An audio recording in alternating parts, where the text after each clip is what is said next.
James, why did you sell my car without even asking me? I stood in our brightly lit kitchen, gripping the edge of the countertop. James was lounging on the couch, phone in hand, barely looking up as I spoke. Emma, I told you last week. We needed the money, James replied casually. His voice was indifferent, almost bored. The money? For what? My voice was rising, my patience wearing thin. For the new entertainment system. You saw how outdated the old one was. We deserved an upgrade, James said with a shrug, his eyes glued to a video on his phone. That car was important to me, James. It wasn't just about the money. It was mine. My voice cracked, and I took a deep breath, remembering my grandmother's advice to keep my inheritance secret. I never thought I'd need to follow it so strictly. James finally looked up, his expression a mix of irritation and nonchalance. Come on, Emma, it's just a car. We can get you another one later. I shook my head, frustration boiling over. You didn't even bother to ask me. This isn't just about the car, James. It's about respect and consideration. You can't just make decisions like this on your own. Our suburban home, usually a tranquil retreat, now felt stifling and alien.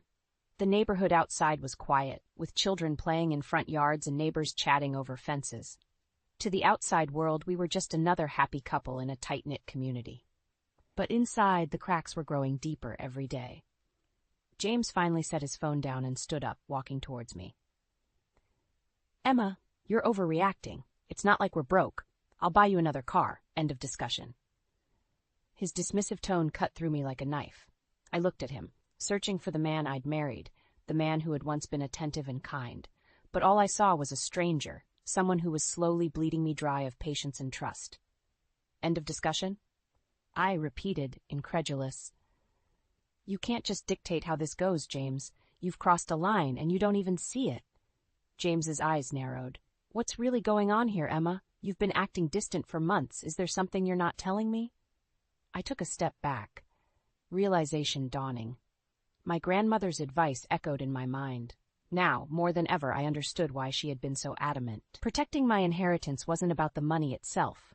It was about keeping control over something that was truly mine, especially when everything else seemed to be slipping away. I don't know, James. Maybe it's because you've stopped caring about what's important to me, I said quietly. Or maybe it's because you think you can just bulldoze through this marriage, making decisions that suit only you. James scoffed, shaking his head. You're being dramatic. I'm just trying to improve our lives. Your life, I corrected. Improving your life at my expense. He didn't respond, just stared at me with a mixture of frustration and confusion. I realized then that he truly didn't see the problem, or maybe he didn't want to. Either way, it was clear that something had to change, and fast. As James turned back to his phone, dismissing the conversation, I felt a surge of determination. This wasn't over, not by a long shot. I wasn't going to be sidelined in my own life. Grandma's wisdom was a guiding light, and it was time I started listening to it more carefully. Tension hung heavily in the air as I walked out of the kitchen, my heart pounding. One thing was certain. I wasn't going to let James's betrayal define me. This was only the beginning, and I had my own plans to make. Claire, I don't know what to do anymore, I said, dropping onto her couch. The floral print cushions smelled faintly of lilac. Claire looked up from her magazine, instantly concerned. Emma, what happened? Did James do something again? I sighed heavily, running my fingers through my hair. He sold my car without even asking me, just traded it for some stupid entertainment system. Claire's eyes widened in shock. Seriously? Who sells someone's car without asking? That's insane. Yes, and he acted like it wasn't a big deal, just brushed it off like I was overreacting. My voice wavered as I recounted the morning's confrontation. He's been doing this for a while now, hasn't he? Claire asked softly. I nodded. It didn't start this way. When we first got together, he was so kind, so attentive. I felt like I was the center of his universe. But now, I let the sentence hang, unfinished. Claire squeezed my hand reassuringly. Have you thought about leaving him? You don't have to stay in a situation like this, Emma. I bit my lip, hesitating. I have, but it's complicated. We've built a life together, and it's not easy to just walk away. Claire's face was etched with concern. You have to do what's best for you. Always remember that. Later that evening, as I cleaned up the dinner dishes James had left behind, I started thinking about the early days of our relationship. I remembered the picnics in the park, the surprise weekend getaways. He used to plan everything so meticulously, making sure every moment was special. But that James was long gone, replaced by someone who seemed to care more about his gadgets and parties than about me. While scrubbing the last of the pots, I noticed the flashy new entertainment system taking up half the living room. I felt a bitter taste in my mouth. I grabbed my phone and started scrolling through James's social media. My heart sank when I saw the photos of his recent parties, extravagant and filled with friends I barely knew. Numerous gadgets cluttered our home, all bought with the money he got from selling my car. I fumed silently, deciding to confront him again when he came home. The door creaked open as James stumbled in, the smell of alcohol clinging to him. "James, where have you been?" I asked, trying to keep my voice steady. He laughed drunkenly. "Out with the guys, needed a break, you know?" I took a deep breath. "I saw the photos, all those expensive gadgets and parties. Is that where the money from my car went?" James looked at me, his eyes unfocused. "Come on, Emma. Don't start with this again. It's just stuff. We're having fun." "Fun, without considering my feelings?" I snapped. "This is beyond disrespectful, James, that you're ignoring everything I care about." James rolled his eyes, slumping into the couch. "Why don't you ever chill out? You used to be fun." Tears of frustration stung my eyes. "This isn't about fun, James. It's about you taking everything I care about and tossing it aside." He didn't respond, eyes already closing as he passed out on the couch. The sound of his snoring filled the room, but it couldn't drown out the anger and hurt simmering in my chest. I stood there for a moment, looking at the man who once promised to cherish me. Claire's words echoed in my mind. Maybe it was time to make a change, to find the strength Grandma had always believed I had. This betrayal wasn't the end, it was just the beginning of something new, and I was ready to fight for the life I deserved. The next morning, I sat at the kitchen table, coffee untouched, phone in hand. I needed to talk to my parents. I dialed my mom's number and waited. "Emma, sweetheart, how are you?" My mom answered, her voice warm and comforting. "Mom, things with James, they're worse than ever," I began, trying to keep my voice steady. "Oh, honey, what happened?" she asked, her tone immediately concerned. I quickly explained the car situation and James's ongoing disregard for my feelings. "I'm considering divorce, Mom. I can't do this anymore." There was a pause on the line. "Emma, we've always supported you, no matter what. Your father and I will help you through this. And remember, you have your inheritance." "I know, Mom. I might need to use it to move out and start over," I admitted, feeling a small twinge of relief saying it out loud.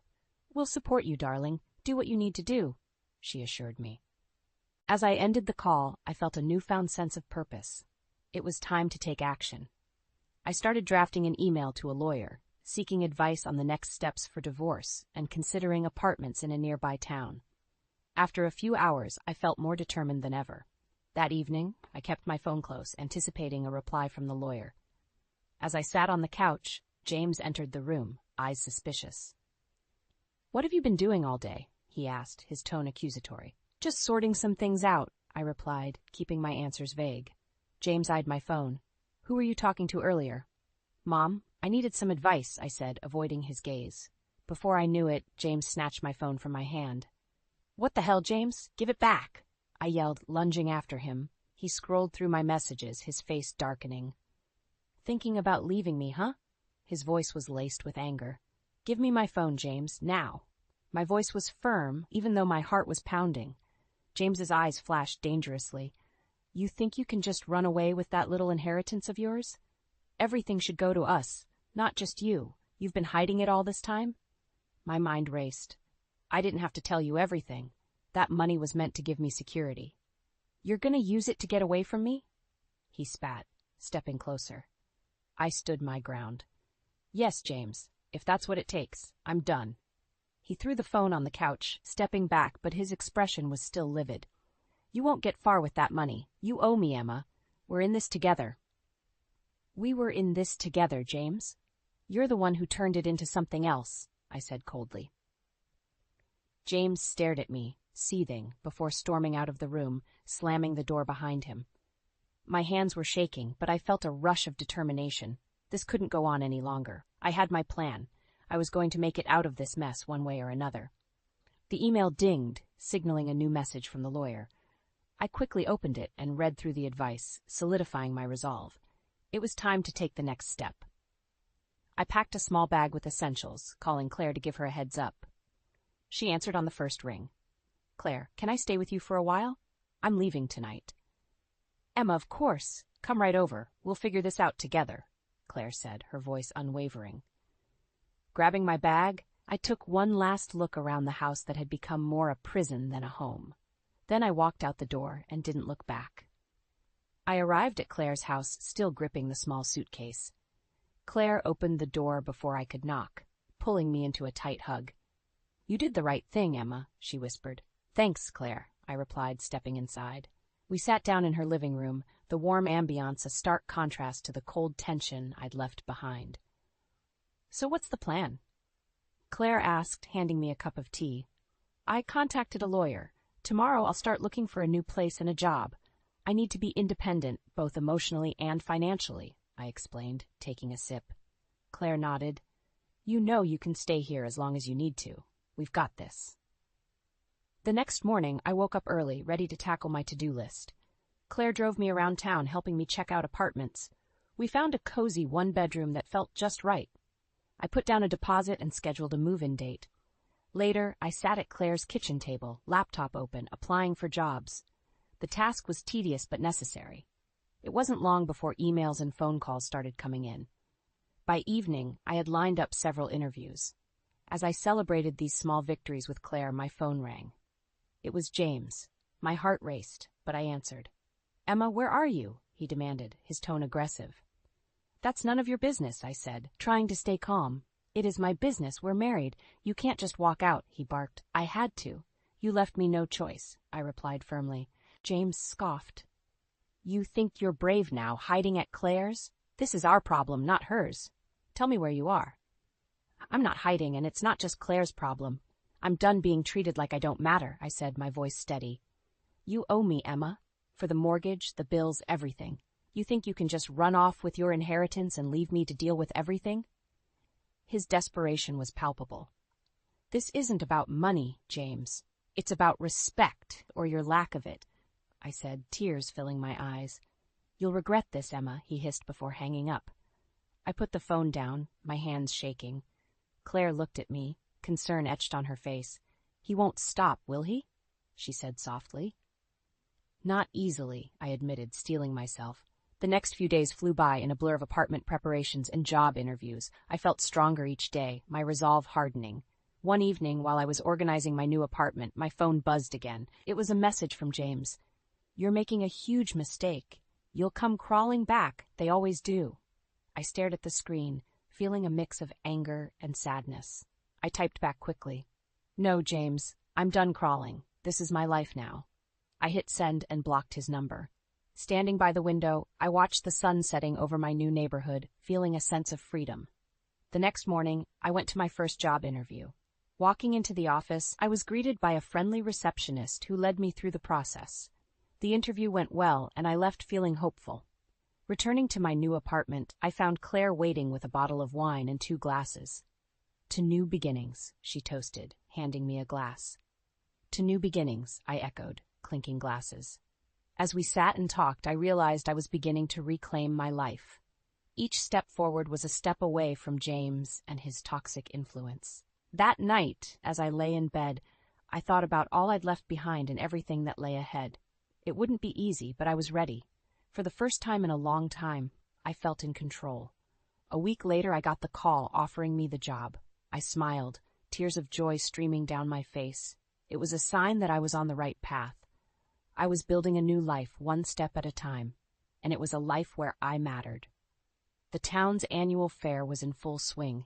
Kids sprinted between booths, their laughter mingling with the cheerful hum of the crowd. I was helping Claire set up her jewelry stall when I felt a tap on my shoulder. "Emma," Jack's familiar voice greeted me. He was a mutual friend, someone dependable who'd always been kind. "Oh, hey, Jack, how's it going?" I asked, forcing a smile. "Pretty good. But hey, I heard about you and James. Are you okay?" Jack's concern was evident. I sighed. It's been rough, but I'm getting through it. Jack nodded, but his face turned cautious. Speaking of James, he's here. And, well, he isn't handling things well. Before I could ask what he meant, a loud commotion drew our attention. James was in the middle of the fairground, visibly intoxicated, shouting at a group of young men gathered around a barbecue pit. "Oh no," I whispered, feeling my stomach knot. "Hey, it's none of your business!" James yelled, pushing one of the men. The crowd's murmur grew louder, eyes turning toward the spectacle. I took a deep breath. I need to handle this. "Emma, are you sure?" Claire asked, worry etched on her face.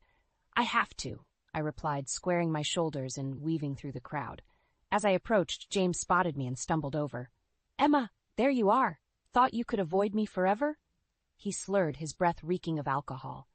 "James, you're making a scene. Let's talk somewhere else," I urged, trying to stay calm. He laughed bitterly.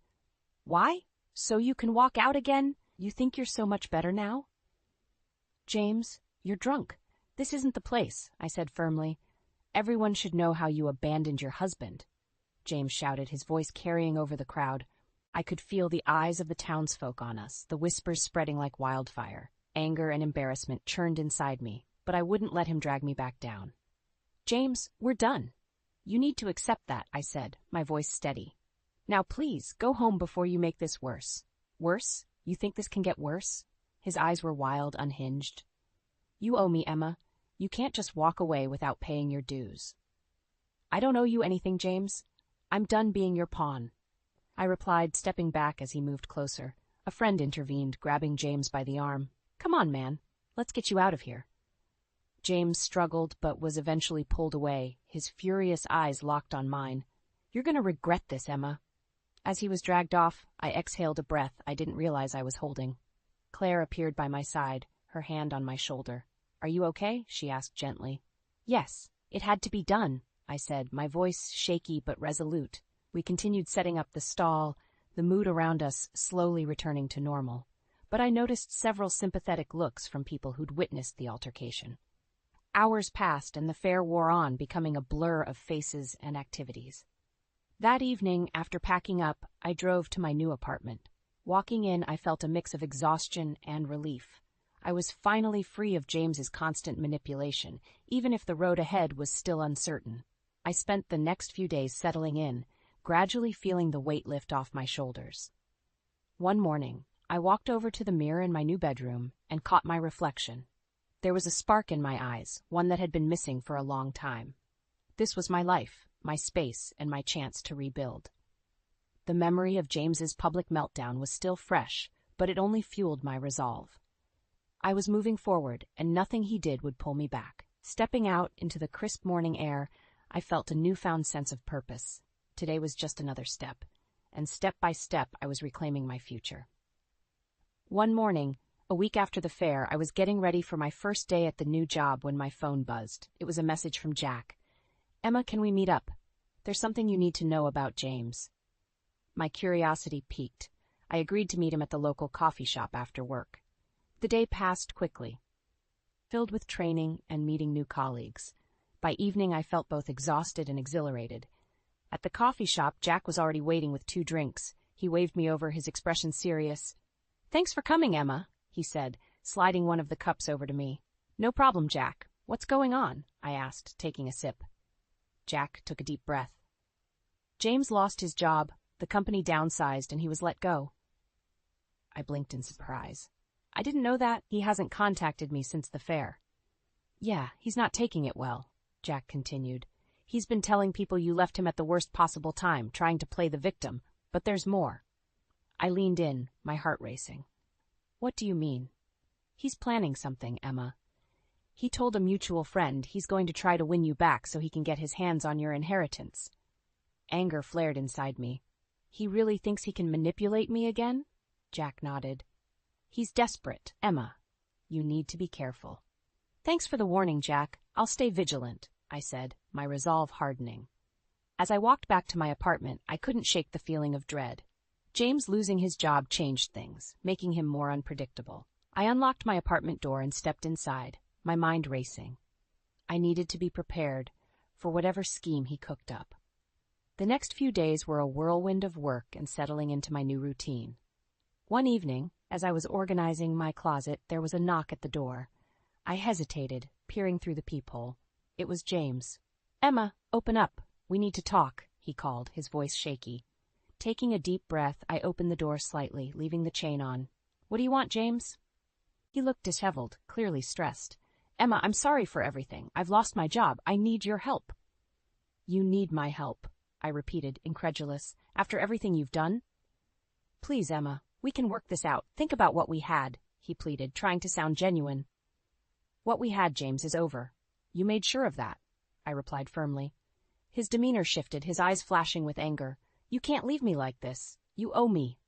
"I owe you nothing," I said, slamming the door shut and locking it. I could hear James banging on the door, shouting, but I leaned against it, breathing deeply. After a few minutes, the banging stopped, and I heard him leave. I checked the peephole to make sure he was gone before calling Claire. "Emma, what's wrong?" she asked, hearing the panic in my voice. James showed up at my apartment. "He's acting desperate and unhinged," I explained. "Stay calm, Emma. You need to protect yourself." "Consider getting a restraining order," Claire suggested. "I'll look into it." "Thanks, Claire," I said, feeling a bit more anchored after talking to her. The next morning, I called the lawyer to discuss my options. He advised me to document everything and start the process for a restraining order. I followed his advice, keeping a log of every interaction with James. Days turned into weeks, and I focused on building my new life. One afternoon, while taking a break at work, I saw a familiar face across the street. It was James, watching me. My heart pounded, but I straightened my shoulders and continued with my day. This was my life now, my chance to be free. No matter how desperate James became, I wasn't going back. This was about reclaiming my future, and I was determined not to let him take that away from me. The moment I stepped out of my building, I saw James sitting on a bench across the street. His eyes locked onto mine, and he stood up, walking towards me. "You've got to be kidding me," I muttered under my breath. I quickened my pace, determined not to engage with him, but he caught up to me before I could reach the corner. "Emma, wait," James called out, reaching for my arm. I yanked my arm away, anger flaring. "What do you want, James? I've told you it's over." "Just hear me out," he pleaded, desperation clear in his voice. "I've been trying to get back on my feet, but it's been hard without you. We can make this work again." I stared at him, incredulous. "You really think I'd come back after everything? You manipulated, lied, and used me. There's nothing left to fix." James looked around, a flicker of anger passing over his face. "We were married, Emma.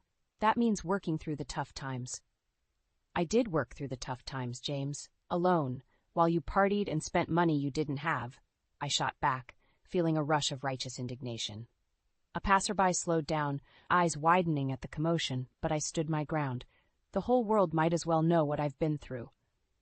James's posture shifted from pleading to confrontational.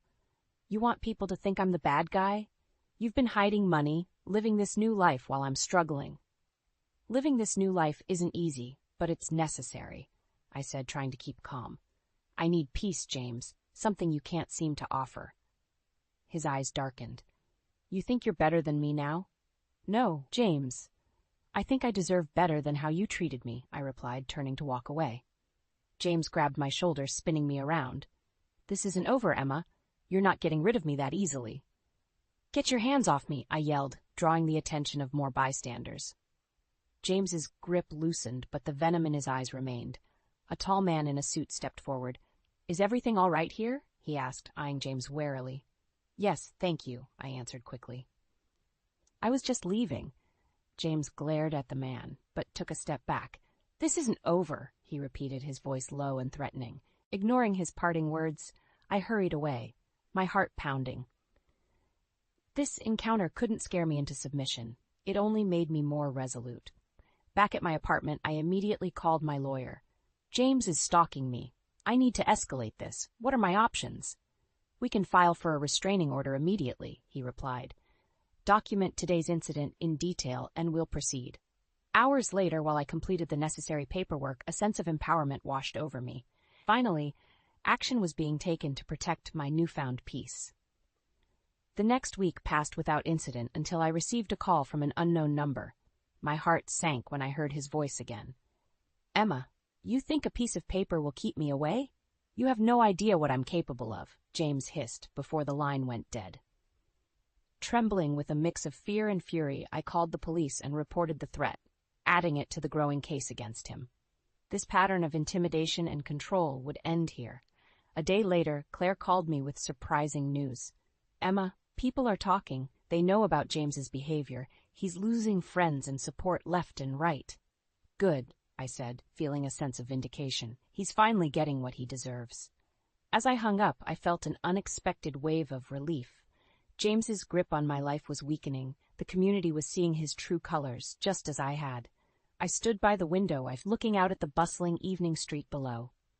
My journey towards freedom was far from over, but for the first time in a long while, I felt hope.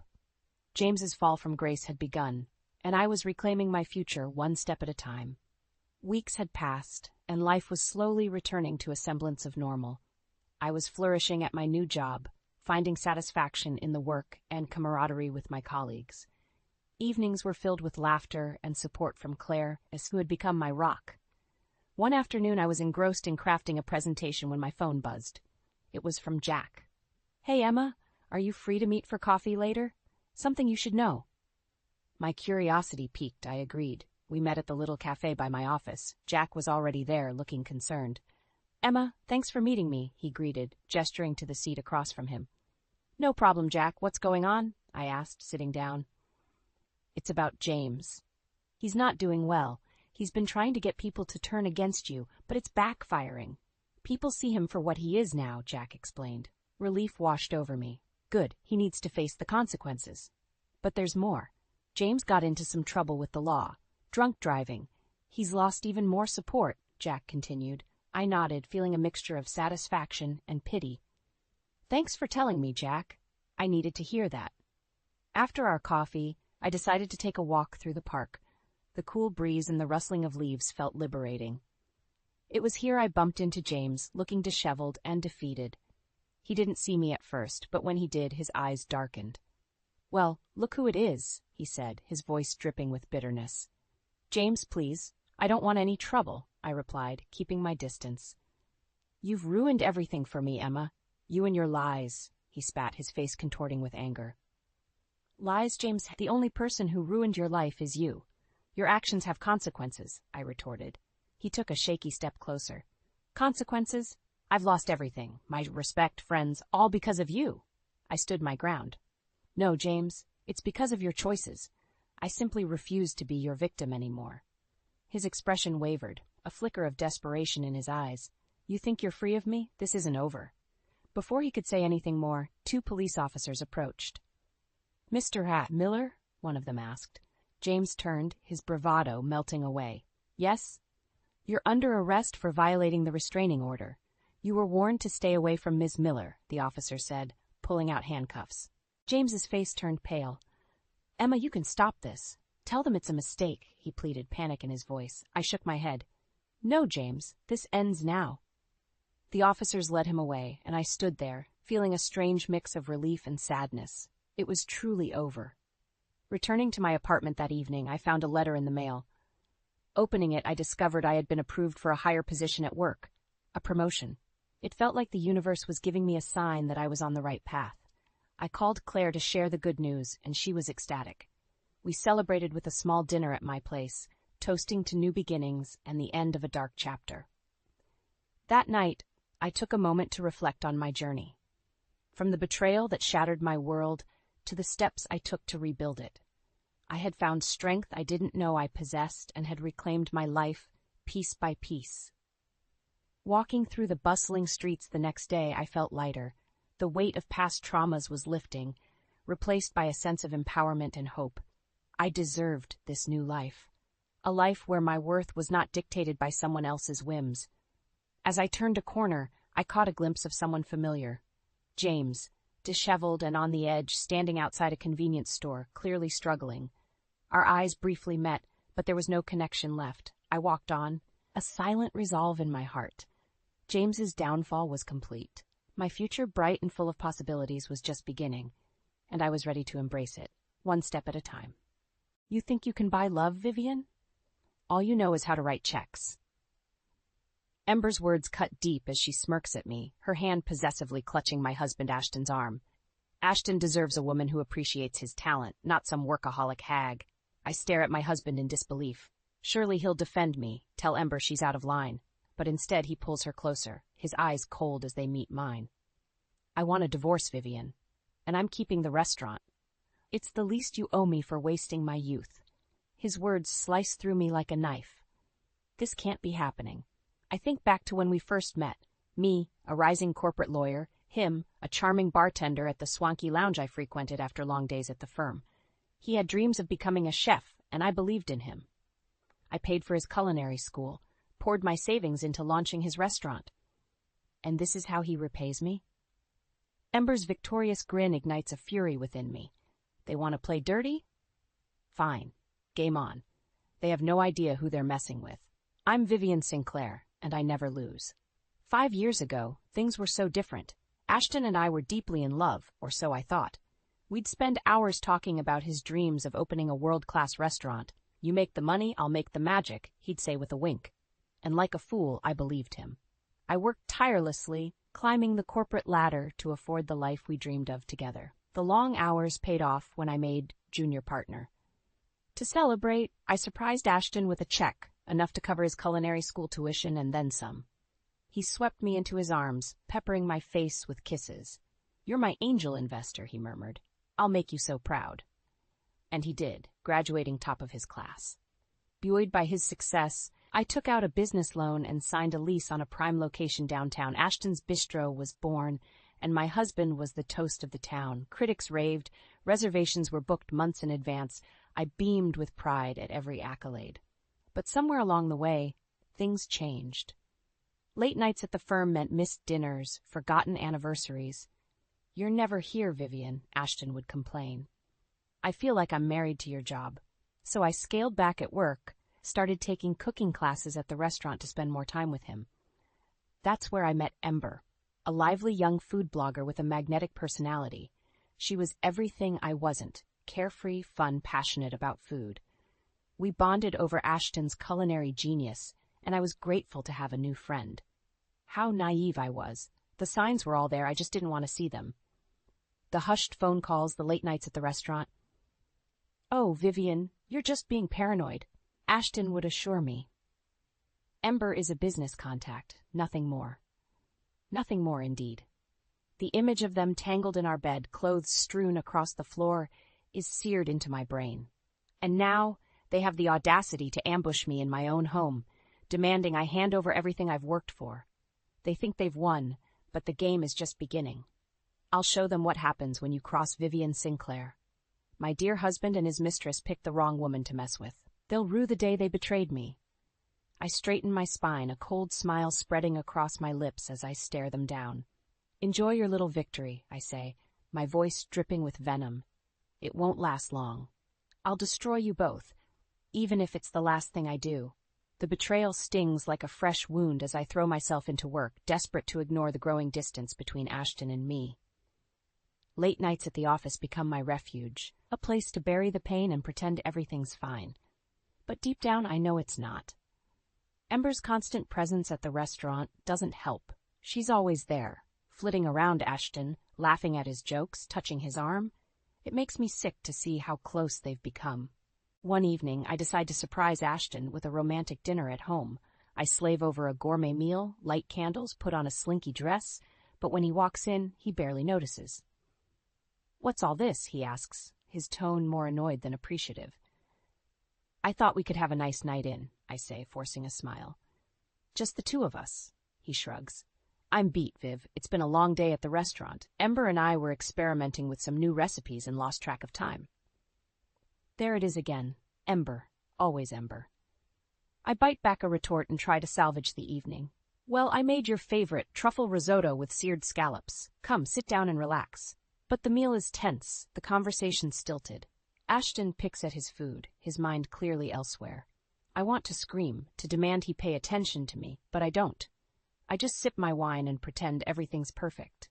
Later, as I'm clearing the dishes, I overhear Ashton on the phone in the next room.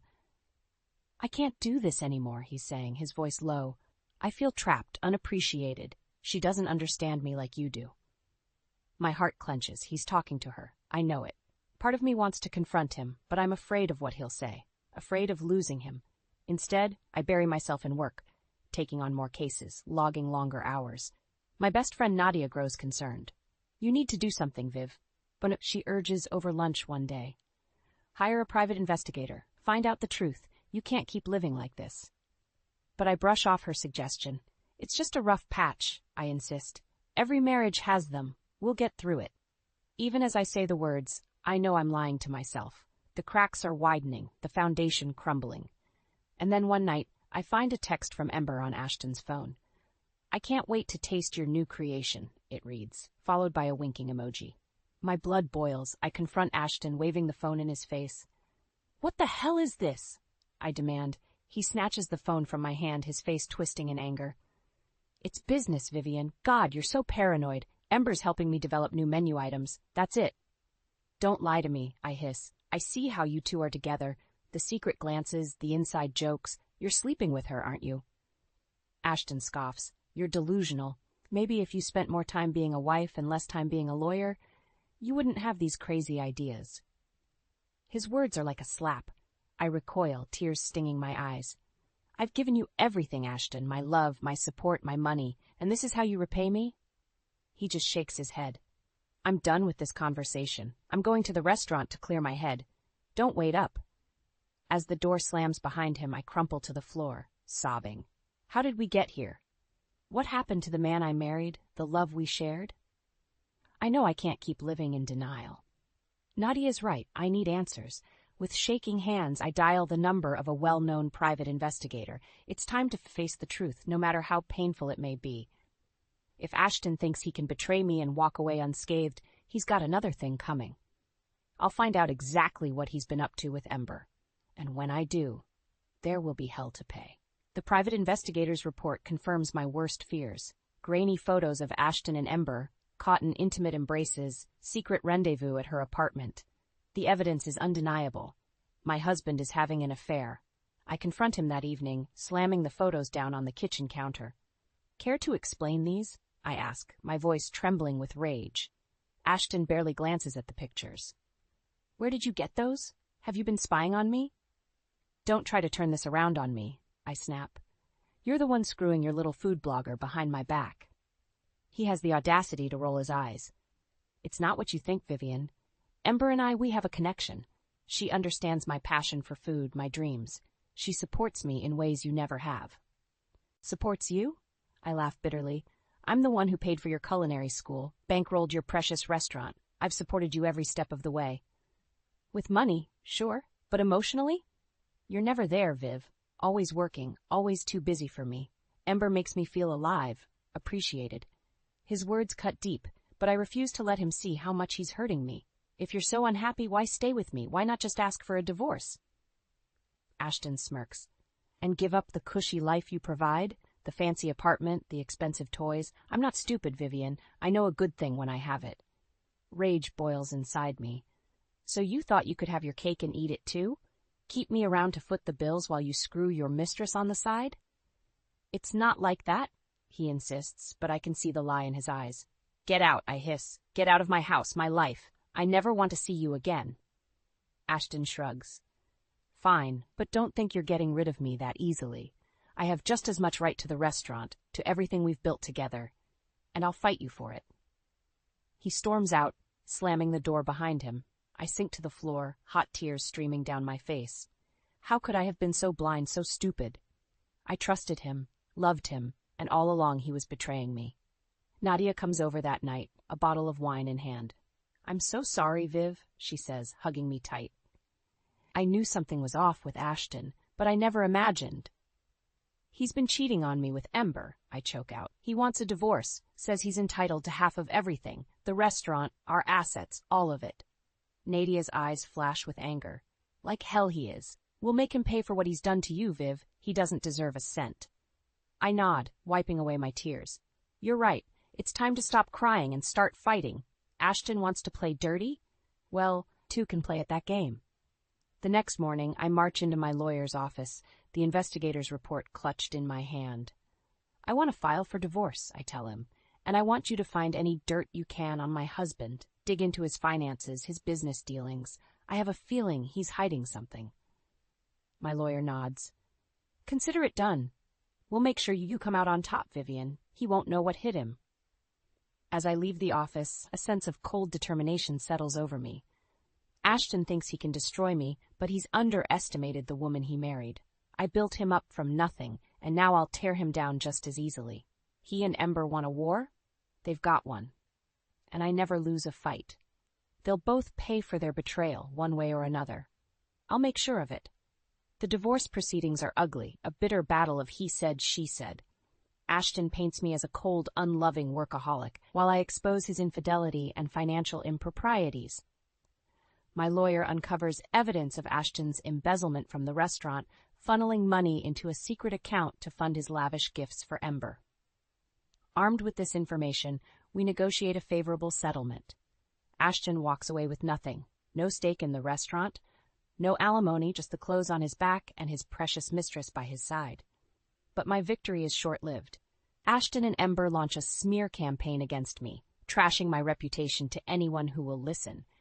They post vicious lies on social media, accusing me of being a ruthless gold digger who never loved Ashton, only his potential for success.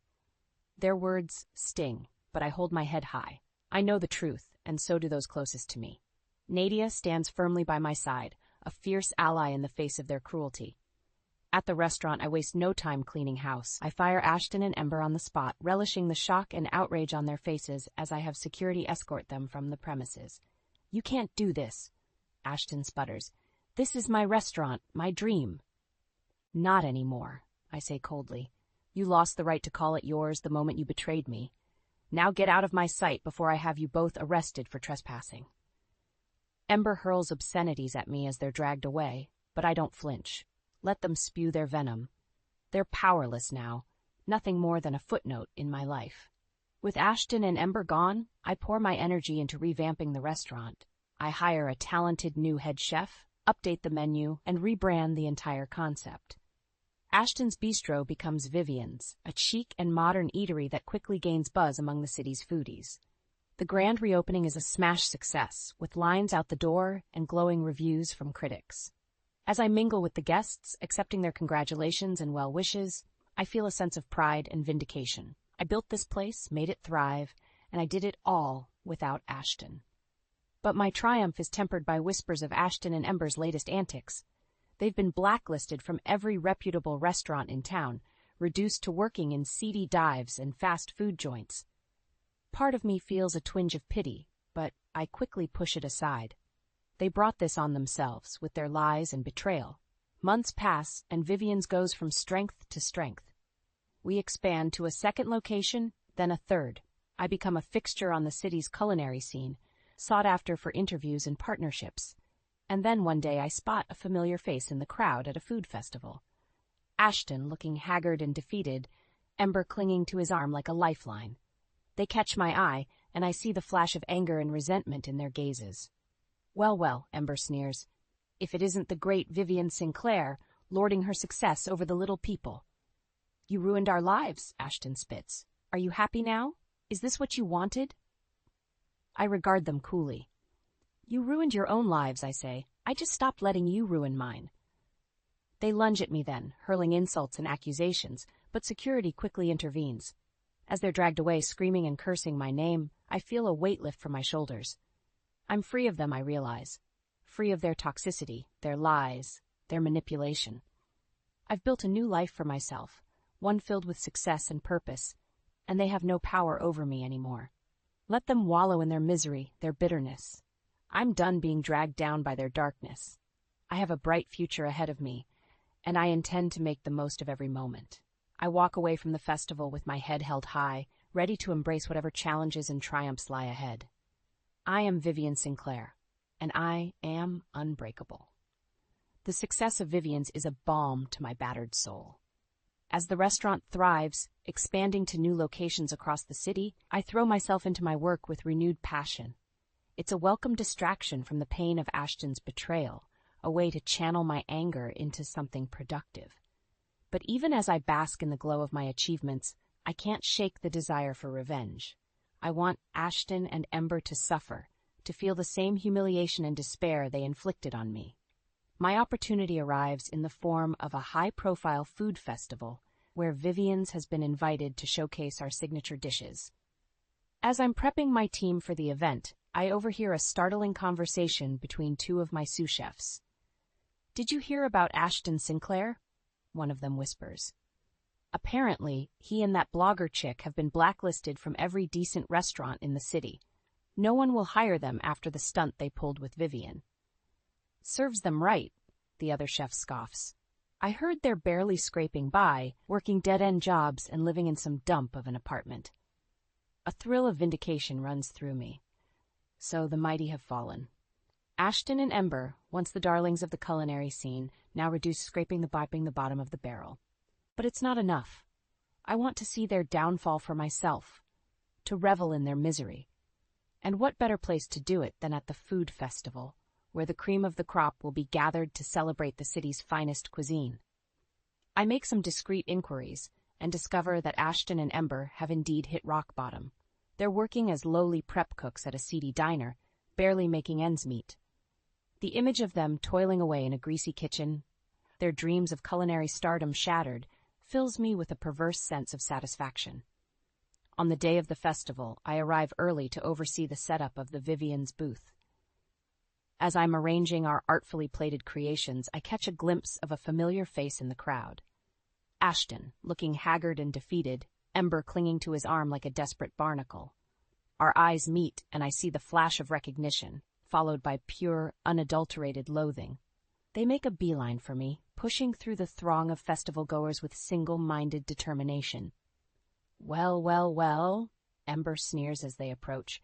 "If it isn't the great Vivian Sinclair lording her success over the little people. Come to gloat, have you?" I regard them coolly, taking in their shabby appearance and the bitter lines etched into their faces. "I'm here to showcase my restaurant," I say evenly. "What brings you two to the festival? Surely you're not here to sample the gourmet offerings." Ashton's face twists into an ugly scowl. "You think you're so high and mighty, don't you? Ruining our lives, blacklisting us from the industry. Are you happy now, Vivian? Is this what you wanted?" I feel a flare of anger at his accusation. "You ruined your own lives," I snap. "I didn't force you to cheat, to lie, to betray me. You made your choices, and now you're facing the consequences." Ember lets out a shrill laugh. "Consequences? Is that what you call it? You destroyed us, Vivian. You took everything we had and ground it into dust. And you took everything I had and stomped on it without a second thought," I retort. "My love, my trust, my marriage, you betrayed me in the worst possible way, and for what? A cheap fling and some ego boost?" Ashton's face reddens with rage. "You never appreciated me," he snarls, "never supported my dreams. Ember understands me in ways you never could." I shake my head in disbelief. "I gave you everything, Ashton. My heart, my money, my unwavering support, and you threw it all away for a piece of ass. Well, I hope she was worth it, because now you have nothing, no restaurant, no reputation, no future, and you have no one to blame but yourselves." With that, I turn on my heel and walk away, leaving them sputtering with impotent fury. Let them stew in their own misery, I think. They've reaped what they sowed, and I wash my hands of them both. As I return to the Vivian's booth, head held high, I feel a sense of closure wash over me. I've confronted my demons and emerged victorious. Ashton and Ember are nothing more than a bitter memory now, a cautionary tale of what happens when you bite the hand that feeds you. I am Vivian Sinclair, restaurateur extraordinaire, and I bow to no one, least of all a pair of backstabbing traitors who thought they could bring me down. I've risen from the ashes of their betrayal, and I will continue to soar. Nothing and no one can stop me now. The food festival marks a turning point in my life. With Ashton and Ember's public humiliation, I feel a sense of closure, a readiness to move on from the pain of their betrayal. I throw myself into my work with renewed vigor, determined to make Vivian's the most acclaimed restaurant in the city. And it pays off. Within months, we're booked solid every night, with a wait list stretching weeks in advance. Critics rave about our innovative menu and impeccable service, and I become a regular fixture on the culinary scene, sought after for interviews and collaborations. But even as I bask in my success, I can't help but keep tabs on Ashton and Ember. Call it morbid curiosity, but I need to know just how far they've fallen. Through the grapevine, I learned that they've been blacklisted from every reputable restaurant in town. No one wants to be associated with the scandalous couple who betrayed the beloved Vivian Sinclair. They're forced to take whatever scraps they can get, working menial jobs in fast food joints and seedy diners. A part of me feels a twinge of pity for them. After all, I once loved Ashton deeply, and I can't forget the good times we shared. But then I remember the pain they caused me, the callous way they discarded our marriage, and any sympathy I might have felt evaporates like mist in the sun. Let them suffer, I think. Let them feel a fraction of the heartbreak and humiliation they inflicted on me. It's no less than they deserve. As the months pass, I hear whispers of their increasingly desperate situation. They've been evicted from their apartment, unable to make rent on their meager wages. They're living out of Ember's beat-up old car, sneaking into shelters for meals and showers. It's a far cry from the lavish lifestyle they once enjoyed, funded by my hard work and sacrifices. The irony is not lost on me. One evening, as I'm leaving the restaurant after a particularly grueling shift, I spot a familiar figure huddled in the alley behind the building. It's Ashton, looking gaunt and filthy, his once pristine chef's white stained and tattered. He looks up at me with bloodshot eyes, a mixture of shame and resentment on his haggard face. "Come to gloat?" he rasps, his voice rough from disuse. I shake my head. "I take no pleasure in your suffering, Ashton. Despite what you may think, I never wanted this for you." He lets out a bitter laugh. "Could have fooled me. You took everything from us, Vivian. Our jobs, our reputations, our future. You ruined our lives." I feel a flare of anger at his accusation. "You ruined your own lives," I snap. "I didn't force you to cheat, to lie, to betray me. You made your choices, and now you're facing the consequences." Ashton's face twists into a sneer. "Consequences? Is that what you call it? We're living on the streets, Vivian, begging for scraps like dogs. Is this the revenge you wanted? To see us reduced to nothing?" I take a deep breath, trying to calm the rage simmering in my veins. "I never wanted revenge, Ashton. I wanted justice. I wanted you to feel a fraction of the pain you caused me, to understand the magnitude of your betrayal. But I never wished for this. I never wanted to see you destroyed." He scoffs. "Could have fooled me." I sigh, suddenly feeling very tired. "Think what you want, Ashton. But know this, I've moved on. I've built a new life for myself, one that doesn't include you or Ember. And I'm happy, truly happy, for the first time in years." I turn to walk away, but his voice stops me. "Vivian, wait." I glance back over my shoulder, seeing a flicker of the man I once loved in his haunted eyes. "I'm sorry," he whispers, "for everything. I know it doesn't change anything, but I needed to say it." I nod, a lump forming in my throat. "I appreciate that, Ashton. But you're right, it doesn't change anything. We can't go back to what we were. That life is over." With that, I walk away, leaving him slumped in the alley. As I climb into my car and drive off into the night, I feel a sense of closure wash over me. The anger and pain that have fueled me for so long begin to dissipate, replaced by a newfound sense of peace. I have survived the worst betrayal imaginable, and I have emerged stronger, wiser, and more resilient. I am Vivian Sinclair, and I am finally free. With Ashton's apology still ringing in my ears, I throw myself into expanding Vivian's empire. We open new locations across the city, each one more successful than the last. My name becomes synonymous with culinary excellence, and I'm hailed as a visionary in the industry. But my success is about more than just personal achievement. I want to use my platform to make a difference, to empower other women who have faced adversity and betrayal. I start a mentorship program for aspiring female chefs, offering guidance and support as they navigate the cutthroat world of professional kitchens. I also partner with local women's shelters, donating a portion of Vivian's profits to help survivors of domestic abuse rebuild their lives. It's deeply fulfilling work, and it gives me a sense of purpose beyond the daily grind of running a restaurant. I feel like I'm making a real difference in people's lives, using my own pain and struggle as a catalyst for positive change. But even as I bask in the glow of my newfound purpose, I can't help but think of Ashton and Ember. Despite everything they've done, a part of me still feels a twinge of pity for them. I know firsthand how easy it is to get caught up in the allure of success, to let ego and ambition cloud your judgment. And while I can never forgive their betrayal, I can't help but wonder if they truly understood the consequences of their actions. Through the grapevine, I hear that they've hit rock bottom, blacklisted from the industry, drowning in debt, and struggling with addiction. They're a cautionary tale of what happens when you let greed and selfishness consume you. A part of me wants to reach out, to offer some kind of olive branch, but I know it's not my responsibility to save them from themselves. They made their choices, and now they have to live with the fallout. Instead, I focus on my own healing, on building a life that is authentic and fulfilling. I surround myself with people who lift me up, who support my dreams and celebrate my successes. Nadia becomes my rock, my confidant, and my sounding board. She's there for me through every triumph and setback, always ready with a listening ear and a shoulder to cry on.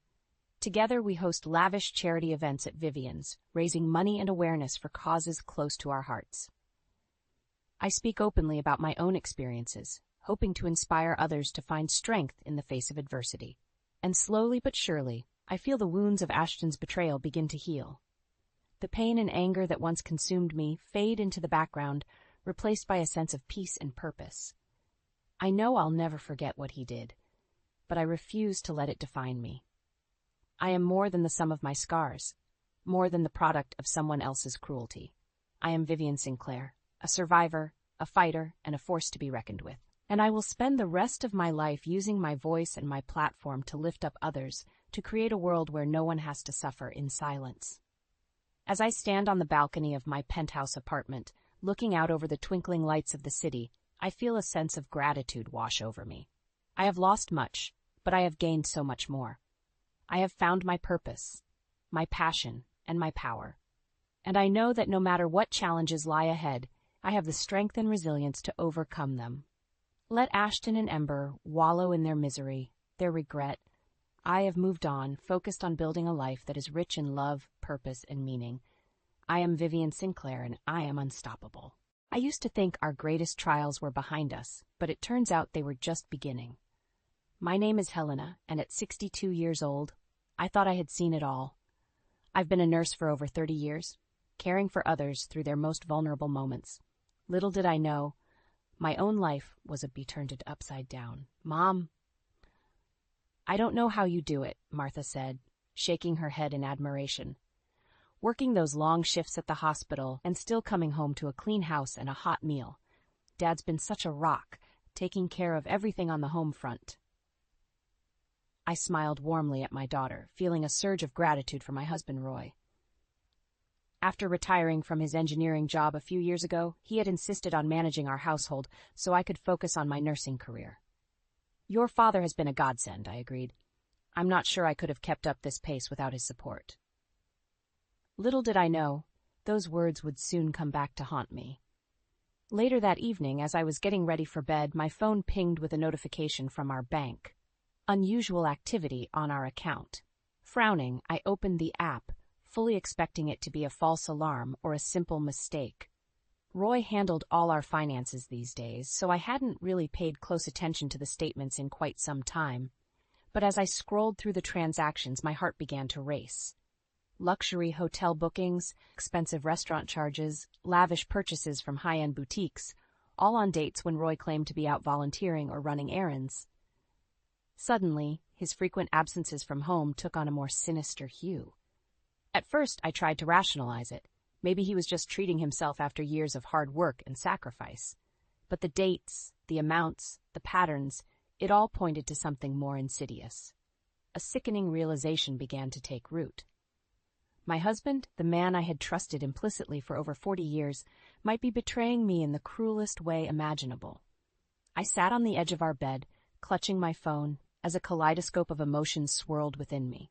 Anger, hurt, disbelief, and a creeping sense of determination. I refused to be just another statistic, another woman discarded and disrespected in her later years. No, I would not confront Roy directly. Not yet. I needed proof, a solid foundation to stand on before I made my move. With trembling hands, I began documenting every suspicious transaction, every unexplained absence. This was just the beginning, but I would get to the bottom of this, no matter how painful the truth might be. One way or another, I would regain control of my life. Roy might have thought he could take advantage of my trust, but he was about to learn just how resilient and resourceful this 62-year-old nurse could be. The next day, I met my dear friend Linda for lunch, as we did every few weeks. Linda and I had been nurses together for years, bonding over the shared challenges and triumphs of our demanding careers. "So how's everything going with you and Jim?" I asked, trying to keep my tone casual despite the turmoil brewing inside me. Linda's face lit up with a warm smile. "Oh, it's been wonderful. We're actually planning a little anniversary getaway next month. Jim surprised me with a reservation at that fancy resort up in the mountains. You know, the one with the spa and the incredible views?" My heart skipped a beat as she described the very same luxury hotel I had seen charged to our account on a weekend when Roy claimed to be volunteering at the local shelter. I forced a smile, nodding along as Linda gushed about the romantic trip. "That sounds just lovely," I managed to say, my mind racing. "You two deserve some quality time together after all these years." As Linda continued chatting, I found it increasingly difficult to focus on her words. The pieces were falling into place, and the picture they formed made my stomach churn. Roy's frequent absences, the unexplained charges, the fancy hotel getaway, it all pointed to one inescapable conclusion. My husband was having an affair. I excused myself to the restroom, needing a moment to collect my thoughts. In the privacy of the stall, I allowed the tears to flow, my body shaking with a potent mix of heartbreak and rage. How could he do this to me, to our family, after everything we'd been through together? But even as the pain threatened to consume me, a steely resolve took root. I would not be a victim in this story. Roy might have thought he could deceive me, but he was gravely mistaken. I would gather the evidence, make a plan, and when the time was right, I would strike back with a vengeance he never saw coming. Splashing some water on my face, I took a deep breath and rejoined Linda, putting on my best poker face. I couldn't let on that anything was amiss, not until I had everything in place. For now, I would play along, all the while plotting my next move. Over the following weeks, I became a master of deception, matching Roy's lies with my own carefully crafted facade. Whenever he mentioned his volunteer nights, I would simply nod and smile, and making no indication that I suspected the truth. All the while, I was meticulously documenting his movements, tracking his expenditures, and gathering the proof I would need to bring his house of cards crashing down. The more I uncovered, the angrier I became, not just at Roy, but at myself for being so blind, for trusting him so completely. But that anger fueled my determination. I was done being the naive, trusting wife. It was time to show Roy and the world just how strong and resilient this 62-year-old woman could be. With each passing day, the evidence against Roy mounted, and my determination grew stronger. I knew I needed irrefutable proof of his betrayal before I could take any decisive action. So one morning, I called in sick to the hospital and set my plan in motion. I tracked Roy's movements from the moment he left the house, maintaining a safe distance to avoid detection. He went about his usual routine, running errands and grabbing lunch at a local diner, giving no outward indication that anything was amiss. But I knew better than to let my guard down. Finally, in the early evening, Roy's car pulled into the parking lot of an upscale restaurant in the city's affluent district. My heart pounded as I watched him exit the vehicle and straighten his jacket, clearly preparing for a special occasion. This had to be it, the moment I had been dreading, yet simultaneously longing for. Slipping into the restaurant through a side entrance, I found a secluded spot where I could observe without being seen. And there he was, my husband of over 40 years, greeting a strikingly beautiful woman with a warm embrace. The way they held each other, the familiarity of their movements, left no doubt in my mind. This was Roy's mistress. I felt the air leave my lungs as a tidal wave of emotions crashed over me. Anger, betrayal, heartbreak, it was all I could do to remain composed and focused on my mission. Steadying my trembling hands, I pulled out my phone and began snapping photos, documenting the intimate interactions between Roy and his lover. As they were seated at their table, I studied the woman's face, committing every detail to memory. She couldn't have been more than 45, with long, chestnut hair and a radiant smile that seemed to captivate Roy completely. I watched, sickened, as he gazed at her with an adoration I hadn't seen from him in years. The hours ticked by excruciatingly slowly as they lingered over their meal, laughing and touching in ways that made my stomach churn. Finally, after what felt like an eternity, they rose to leave, sharing one last passionate kiss before parting ways. I followed at a safe distance, my mind racing with 1,000 unanswered questions and a burning desire for vengeance. Once Roy returned home, I retreated to my car, the weight of the evening's revelations threatening to crush me. But even as the tears streamed down my face, I refused to surrender to despair. No, this was merely the first step in my quest for justice. With a steadying breath, I reviewed the damning photos, letting the evidence of Roy's deceit fuel the fire burning within me. He might have thought he could carry on this sordid affair indefinitely, but he was gravely mistaken. I was just getting started. From that moment on, there was no turning back. I would uncover every last detail of Roy's betrayal, gathering the ammunition I needed to bring his world crashing down around him. He had made the grave error of underestimating me, and he would soon learn just how devastating the consequences could be. With the damning evidence of Roy's affair burning a hole in my pocket, I knew I needed to take the next step. I couldn't do this alone, not only for emotional support, but to ensure I covered all my bases legally and financially. This was a battle I intended to win. I reached out to my younger sister, Patricia, a retired teacher whose wisdom and level-headedness had always been a guiding force in my life. We met for coffee at a quiet cafe, and as soon as she saw my face, she knew something was terribly wrong. "Helena, what is it? You look like you've seen a ghost," she said, her brow furrowed with concern. Taking a deep breath, I laid everything out for her. The suspicious charges, the luxury getaways, and finally the incriminating photos of Roy with his mistress. Patricia's eyes widened in disbelief as the truth sank in. "That lying, cheating snake," she hissed, her usual calm demeanor giving way to righteous anger on my behalf. "After everything you've done for him, for your family?" I nodded, fighting back tears as the weight of Roy's betrayal threatened to crush me once more. "I don't know how long this has been going on, or how deep the deception runs, but I can't confront him yet, not until I have an airtight plan in place." Patricia reached across the table, taking my hand in hers with a reassuring squeeze. "You're doing the right thing, sis. That bastard doesn't deserve a woman like you. We'll take him for everything he's worth, and then some." Over the next few weeks, Patricia became my co-conspirator, my rock in the storm of turmoil that had upended my life.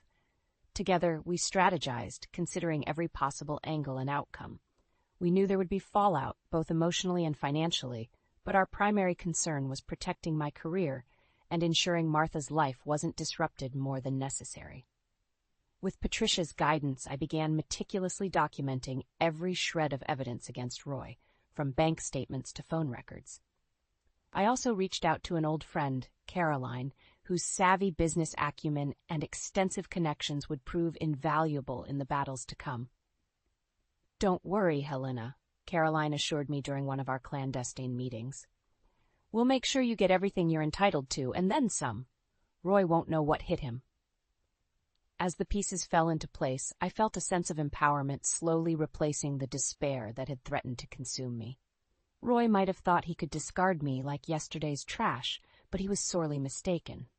I was a woman reborn, fueled by a burning desire for justice and retribution. No more would I be the meek, trusting wife, blindly following her husband's lead. From now on, I would be the master of my own destiny, and Roy would pay dearly for his transgressions. With Patricia and my friends by my side, I was ready to wage war, and I didn't intend to lose. With Patricia and Caroline's support, I began laying the groundwork for my grand exit strategy. Every move had to be calculated, every contingency accounted for. Roy couldn't be allowed to gain the upper hand, not for a single moment. At home, I maintained a careful facade of normalcy, greeting Roy with a warm smile and engaging in our usual routines. All the while, I was slowly packing away essentials, organizing important documents and transferring what assets I could into secure accounts he couldn't access. My friends at the hospital proved invaluable allies, helping me secure a new living arrangement and offering emotional support during those long, sleepless nights. I'd worked too hard, sacrificed too much, to let Roy's deception derail my career or my financial security. With each passing day, the deception weighed more heavily on my conscience, but I refused to falter, drawing strength from the memories of the life Roy and I had built together, a life he had so callously discarded for his own selfish desires. Finally, the perfect opportunity presented itself. Roy announced he would be volunteering for a long weekend, no doubt squandering our hard-earned money on another lavish rendezvous with his mistress. As I wished him a safe trip, feigning cheerful ignorance, a surge of adrenaline coursed through my veins. This was it, the moment I had been meticulously preparing for. The second Roy's car pulled out of the driveway. Patricia and I sprang into action. We worked with military precision, swiftly packing the essentials and loading them into her car. Every box, every bag represented another piece of my life being reclaimed from the wreckage of Roy's betrayal. With the practical matters handled, I turned my attention to the emotional side of my grand exit. I gathered Roy's most prized possessions. The vintage watch I'd gifted him on our 25th anniversary, the framed photos from our dream vacation in Italy, even his beloved recliner, and arranged them in the center of the living room. Then I laid out the evidence of his infidelity, bank statements, phone records, and most damningly, the incriminating photos of him with his mistress. I wanted him to see, with crystal clarity, the depth of his transgressions laid bare before him. Finally, I penned a letter, pouring out my anguish and my resolve in equal measure. Roy, I wrote, my hand trembling with a potent mix of sorrow and rage. For over 40 years, I gave you everything, my love, my loyalty, my unwavering support, and you repaid me with deceit and disrespect, shattering the sacred vows we made before God. I took a deep, steadying breath, steeling my nerves for the words that would sever our once unbreakable bond. I deserve better than to be cast aside like an old, worn-out relic. I deserve a partner who cherishes me, who values the life we built together. Clearly, you are no longer that man. So I'm leaving, Roy, leaving you to the wreckage of your own making. Don't try to find me. Just know that you brought this upon yourself and upon us.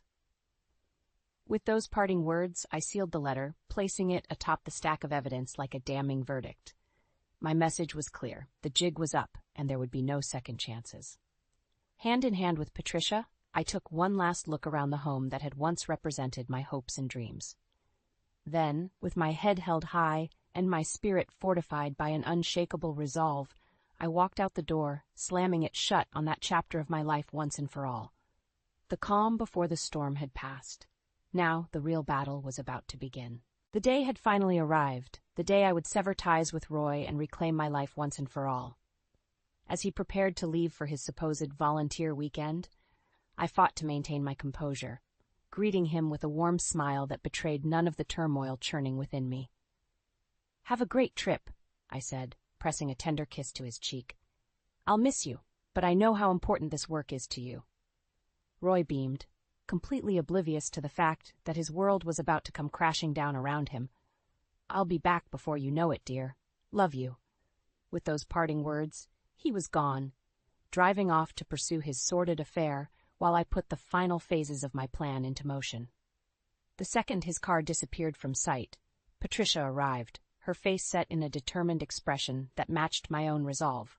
"Ready, sis?" she asked, pulling up to the curb. I nodded, adrenaline coursing through my veins. "More than ready. Let's do this." We worked with machine-like efficiency, swiftly loading every essential item into Patricia's car: clothes, personal mementos, important documents. With each box I carried out of that house, I felt a weight lifting from my shoulders, as if I were shedding the shackles of Roy's deception one by one. As we stripped the home bare, I couldn't help but reflect on the decades of memories contained within those walls. The joyous celebrations, the hard-won triumphs, the quiet moments of domestic bliss. So much of my life had been interwoven with Roy's, and now I was cutting those threads forever. But rather than despair, I found strength in those recollections. They reminded me of the woman I had been before Roy's betrayal, strong, resilient, devoted. I had built this life from the ground up, and I would be damned if I let him take that away from me. With the practical matters handled, I turned my attention to one final, deeply symbolic act. I gathered Roy's most prized possessions, the ones that had once held such sentimental value, and arranged them in the center of our now barren living room. The vintage watch, the framed photos, the well-worn recliner, all laid out like an effigy of the life we had once shared. Atop that pile, I placed the evidence of his transgressions, bank statements, phone records, and those damning photos that had set this entire upheaval in motion. I wanted him to see, in no uncertain terms, the depth of his betrayal and the price he would pay for it. Finally, I penned a letter, pouring out my anguish and my resolve in equal measure. "You made your choices, Roy," I wrote, my hand trembling with a potent mix of heartache and rage. "And now you'll have to live with the consequences." With those parting words, I sealed the envelope, placing it atop the stack of evidence like a damning verdict. My message was clear. Our marriage was over, and there would be no second chances. Hand in hand with Patricia, I took one last look around the hollow shell that had once been my home. Then, with my head held high and my spirit fortified by an unshakable resolve, I walked out that door, slamming it shut on that chapter of my life once and for all. In that moment, I felt a surge of power and liberation unlike anything I'd ever experienced. Roy might have thought he could discard me like an old, worn-out relic, but he was gravely mistaken. I was just getting started. When Roy returned home from his supposed volunteer trip that weekend, I can only imagine the shock and confusion that must have washed over him. As he pulled into the driveway, the house appeared perfectly normal from the outside. But the moment he stepped through the front door, his world came crashing down around him.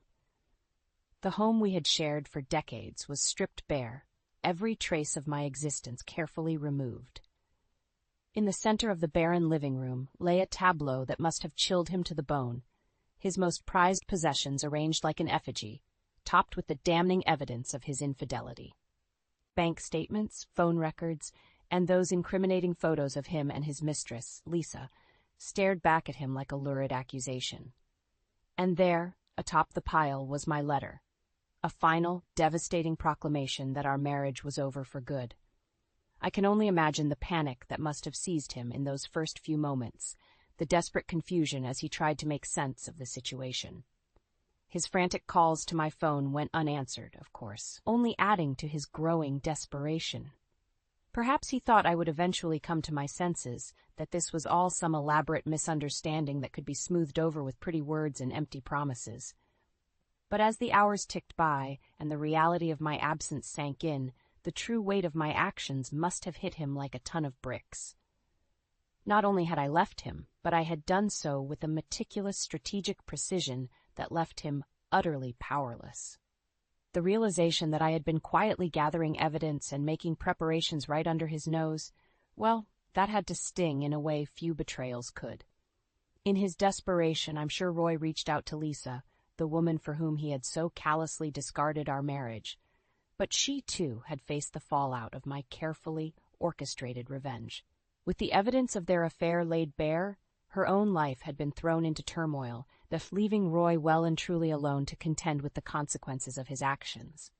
As the hours stretched into days, the isolation and shame must have weighed heavily upon him. This was no longer just a matter of a broken marriage. This was a personal hell of his own making, a purgatory crafted by the very woman he had so grievously underestimated. With each passing moment, I imagine Roy's mind replaying every interaction, every lie, every deception that had led to this moment. The years of memories we had shared, the life we had built together, all tainted by the bitter truth of his betrayal. And through it all, the damning evidence of his misdeeds stared back at him, a constant reminder of the price he had paid for his indiscretions.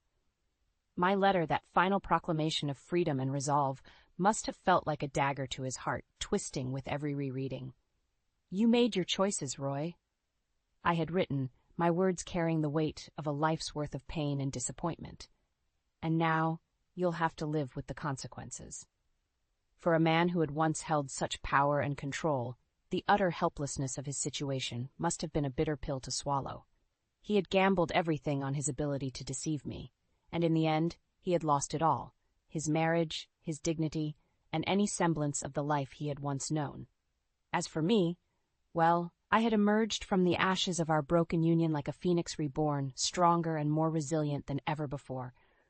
Roy's world might have been crumbling around him, but mine was just beginning anew, a life free from the shackles of his lies, a future forged on my own terms.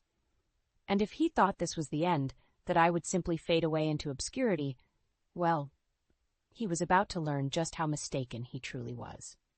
In the aftermath of my daring escape from Roy's web of lies, Patricia became my rock, my safe harbor in the storm. With a heavy heart, but an indomitable spirit, I moved in with her temporarily as I set about rebuilding my life from the ashes of our shattered marriage.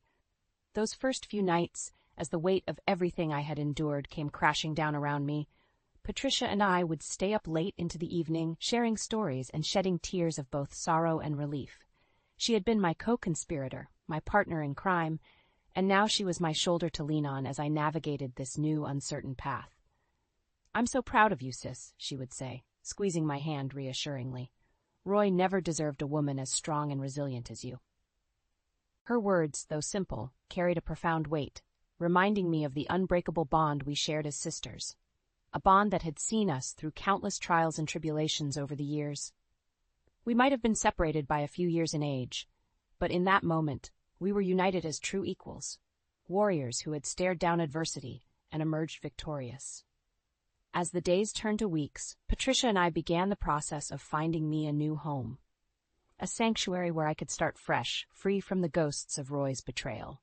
We scoured listings, attended open houses, and eventually we found the perfect place, a cozy little bungalow with a beautiful garden out back, just waiting to be brought back to life.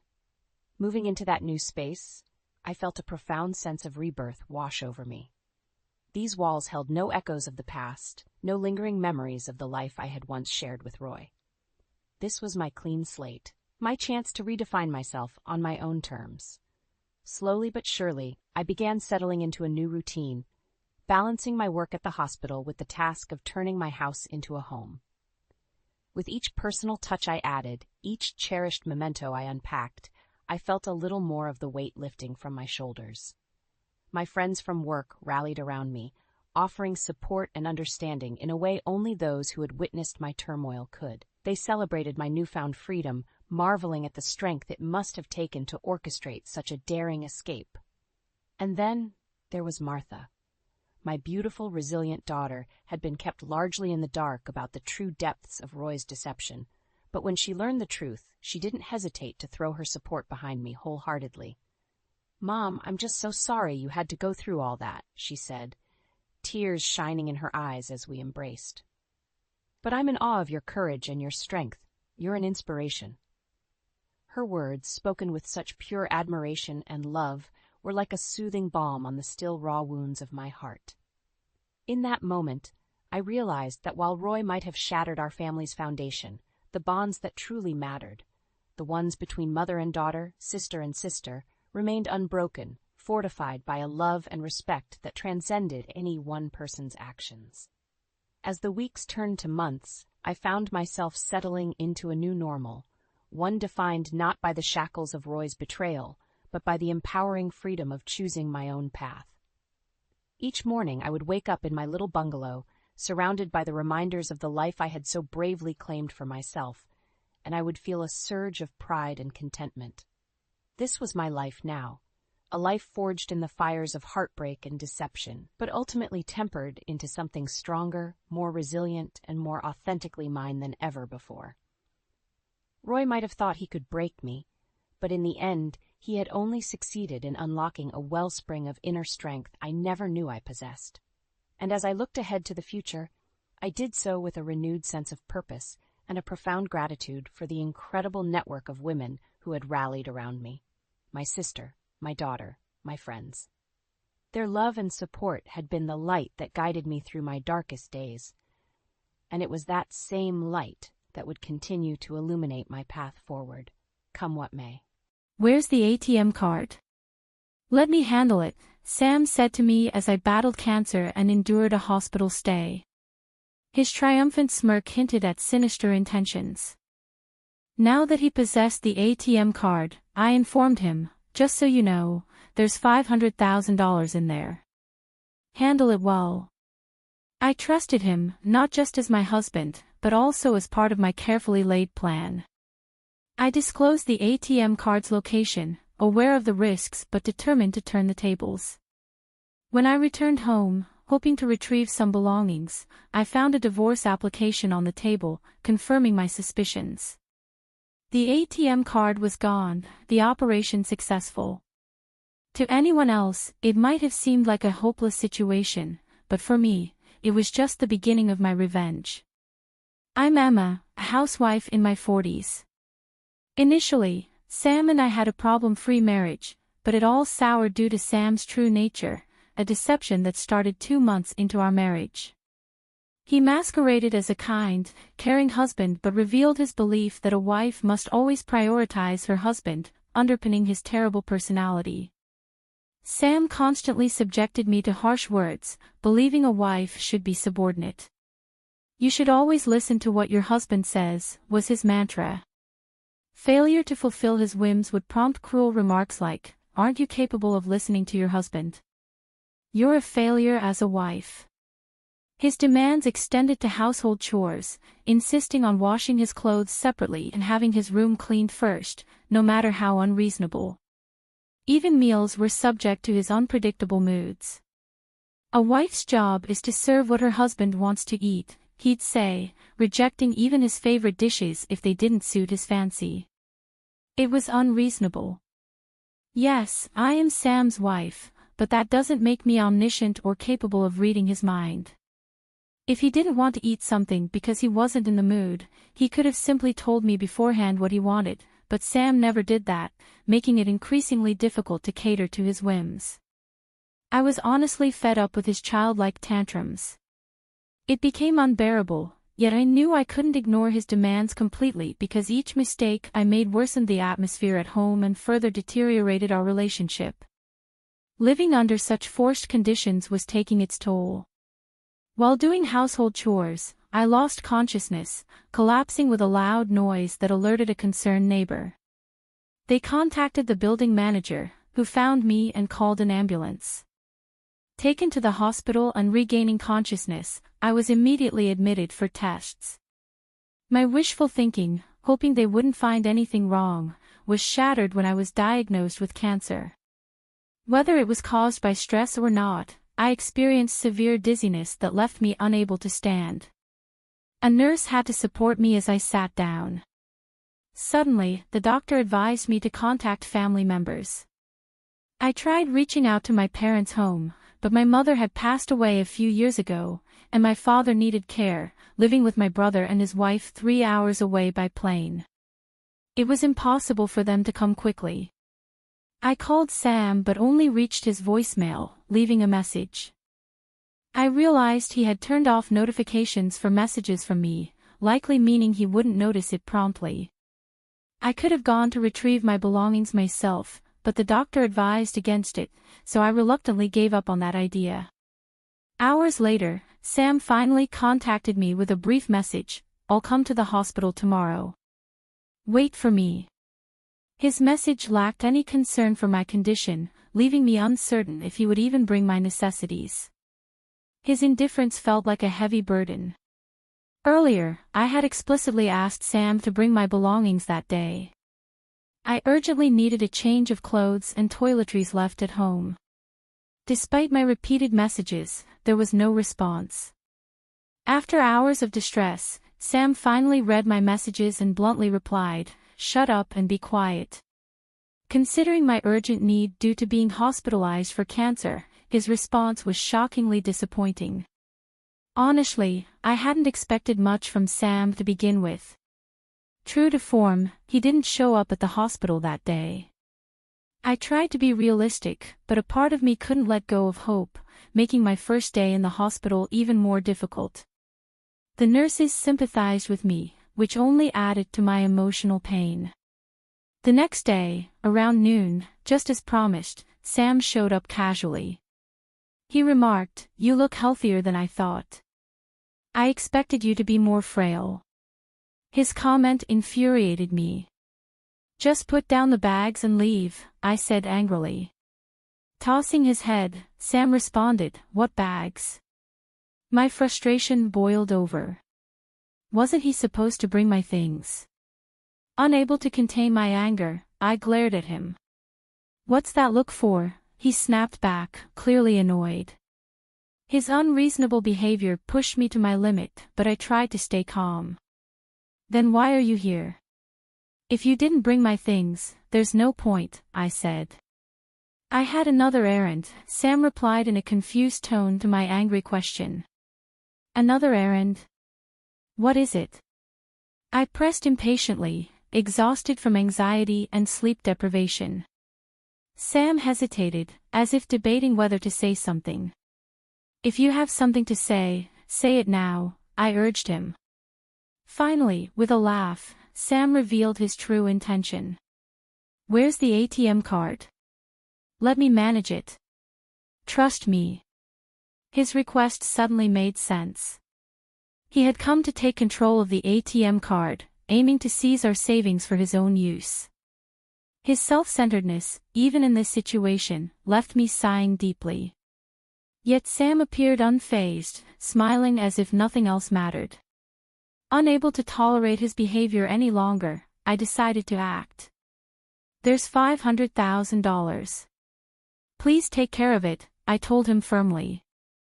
Sam's reaction was a mix of surprise and delight. To provide context, both Sam and I had been ordinary office workers before marriage, never earning a fortune. So, where did this wealth come from? The answer: stocks.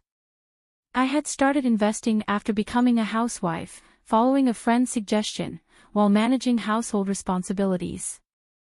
I recently made a significant profit in the stock market, initially intending to keep this $500,000 a secret, fearing Sam's selfish actions if he knew about it. My desire for revenge drove me to reveal its existence. Sam's reaction to the unexpectedly large amount confirmed my suspicions. Smiling gently at him, I said, "The ATM card is in the third drawer of the shelf. You may take it." Sam seemed dumbstruck but quickly regained his composure. "Understood," he replied energetically. It appeared he had fallen perfectly into the trap. "I'll leave the rest to you," I said as he briskly left the room, unaware of the obvious trap. Sam seemed convinced everything was going according to his plan. However, withdrawing such a large sum wouldn't be easy. Fortunately, it was a holiday and the bank's counters were closed. Sam, occupied with work the next day, wouldn't likely withdraw the money until the evening, giving me enough time to execute my revenge plan. After discussing it with my doctor, I was granted permission to leave the hospital briefly. Tomorrow, my revenge would unfold. Unable to wait until then, I decided to return home to retrieve my belongings. This was merely a pretext, my real goal lay elsewhere. Despite missing home dearly even for just a day, I knew Sam would be at work, leaving the house empty. Upon entering, I spotted two papers on the living room table, a divorce application and a hastily written letter. "Sorry for the rush, but let's get divorced. Please write and submit the divorce application," the letter read. With caution, I checked the shelf and confirmed my suspicion: the ATM card was gone. Sam had taken it. Ordinarily, one might feel dismayed at such a significant sum being stolen, but I couldn't help but smile. "Operation successful," slipped out of my lips. If Sam had been present, he would have been furious, wondering what I meant. First, I filled out the divorce application. Then, I gathered the essentials needed for my hospital stay and left the house we had shared for so many years. Of course, I submitted the divorce application on my way out, severing all ties with him. Back at the hospital, I prepared for the challenges ahead, discussing various matters with my doctor. Later, while relaxing in my hospital room, I noticed several missed calls on my phone, all from Sam. He had also sent messages asking how to withdraw the money or something similar. Not wanting to disturb my roommate, I moved to the common area where phone calls were allowed and returned Sam's call. Finally. I can't withdraw the money. Please tell me how to do it. Sam's voice sounded more frantic than I had imagined. Clearly, he needed the $500,000 immediately for some urgent reason, but I felt no obligation to help him. If you can't withdraw it, just give up, I replied coldly, my distress evident in my tone. Don't be so harsh. We were husband and wife, after all. Maybe we should help each other out, Sam pleaded. What nonsense about being husband and wife, about helping each other? I retorted sharply. Sam's actions betrayed nothing noble. He was driven purely by greed. There was no way I would entertain Sam's appeal to sentiment. Are you having trouble withdrawing the money? I asked, trying to maintain some semblance of detachment. Yes, I urgently need the $500,000. Please help me, Sam's voice trembled with desperation. It was the weakest I had ever heard him. The thought of Sam being so cornered almost made me laugh, but I decided to confront him with the harsh reality. The method is correct, but the ATM card you have now won't work anymore, I stated bluntly. Sam's voice rose in disbelief. What do you mean? Normally, an ATM card should work. It's true, an ATM card should work, but the one you have is now useless, I informed him firmly. Why? Because I filed the theft report earlier today. The ATM card is just a piece of paper now, useless to you, I declared calmly. Silence followed on Sam's end, likely shock settling in. Earlier that day, I had stopped by the bank and reported the card stolen. Sam had taken my ATM card without permission, intending to claim the $500,000 I had earned for himself. His actions were clear theft, and filing a report was the right course of action. The ATM card he had could no longer access the funds. Moreover, our marriage was over, removing any claim he might have had as a spouse. How does it feel to be tricked by the woman you look down upon? I couldn't help but add, with a hint of satisfaction. I don't know what you wanted the $500,000 for, but I'm not foolish enough to hand over such an amount under these circumstances, I continued firmly, exhausted by his pleas. I need the $500,000 right now. Please, I'll do anything. Just give me the money, Donna, please, he begged desperately. His urgency was palpable, but I couldn't fathom why he suddenly needed such a large sum. Why do you suddenly need $500,000? What have you done? I asked, the ominous silence hanging heavy as I awaited his response. Sam began to explain. 2 days ago, upon learning about the $500,000, I impulsively quit my job, expecting a windfall. I spent a large portion on gambling, accumulating a debt of $300,000. Now, lenders are demanding repayment within a week, or my future is uncertain. I believed I could resolve everything with the ATM card linked to the $500,000, he continued. I was living lavishly, assuming the funds were mine. However, when I attempted to withdraw the money that evening, I discovered the card was useless. Now, without the $500,000, my future is uncertain, Sam admitted, his desperation evident. He had abandoned the divorce papers and shamelessly contacted me for help. I don't know what will happen if this continues, Sam's voice trembled with panic, and it seemed there was no falsehood in his story. His reckless actions elicited a deep sigh from me. Sam had done the unthinkable. Seduced by the allure of a large sum of money, he had recklessly spent $300,000 in just a few days. The old me, who had once tolerated his terrible behavior and modestly lived with Sam, might have extended a helping hand, but now I was a different person. There was no love left for Sam, and no matter how much he begged, I felt no pity, only a faint amusement that he thought I would care. Still, Sam hadn't given up. Please help me. You're the only one I have left, he pleaded desperately. His appeals grated on my nerves. I want to rid myself of this nuisance and focus on my treatment. This was a situation of Sam's own making. If he had shown concern for me as a husband and brought my things on the day I asked, I might have considered sharing some of the $500,000 with him. But he had chosen otherwise. I'm sorry, but I have no intention of giving you the $500,000 or helping you. It's your own responsibility, I replied firmly, my tone unyielding and harsh. After all this time of not behaving like a husband, it's cowardly to ask for help now just because we're technically still married. Don't be so cruel. We were married, after all. Our long relationship doesn't just disappear with a divorce paper. Sam tried to appeal to our past. What relationship? I retorted sharply. You've only leaned on me, making excuses to manipulate the situation in your favor. I refuse to waste another minute on you. I will not give you the $500,000, no matter what you say. Sam's desperation escalated.